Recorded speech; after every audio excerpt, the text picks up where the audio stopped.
I govern i oposició critiquen ara la pujada de fins a un 70% dels preus dels vols, coincidint amb l'ampliació de la bonificació del 75%. El PP exigeix més control per part del govern de les Illes.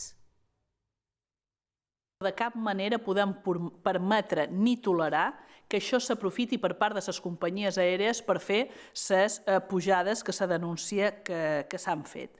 M'ho sembla intolerable, perquè al final el que se fa és aprofitar-se de diners que són públics. Dies després que el Partit Popular aprovés aquest descompte del 75%, surt Francina Armengol i surt Marc Pons i diuen que crearan una comissió per regular o per vigilar, millor dit, els preus que marquin les companyies aèries. Què passa? Perquè no s'ha creat aquesta comissió. 3 mesos observant i 4.000 bitllets analitzats han confirmat el que molts passatgers d'avió sospitaven. Les companyies aèries han apujat el preu dels bitllets des de la implantació del descompte fins al 75% per als residents a les illes.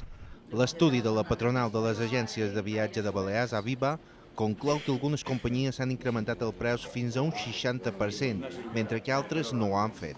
L'increment pot oscil·lar damunt un 27% en general durant aquests 3 mesos i el que dèiem antes, que hi ha companyies aèries que han pujat d'una manera important les tarifes, probablement restant el benefici en el resident per fer-lo seu.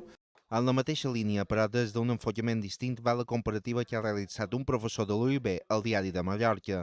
Ha comprovat que un vol comprat per al mateix dia i la mateixa franja horària pot ser fins a 5 vegades més car si està comprat des de Palma o des de Madrid sense aplicar els descomptes del resident. Per tant, la companyia incrementaria de manera artificial el preu pensant que el resident només pagarà el 25% de la tarifa. Aviva afirma que es tracta d'una comparativa duta a terme en el pont de la Constitució, molt condicionada per l'oferta i la demanda. Si un vol va més ple, els preus són més cars. I si un vol va més buit, els preus són més barats. Aquí haurien d'entrar dins la dinàmica aquesta de quines disponibilitats o quines ocupacions tenen aquests vols. La patronal ha reunit dilluns amb el govern per mostrar els resultats en detall de l'estudi que han fet, on l'increment mitjà del preus arriba al 27%.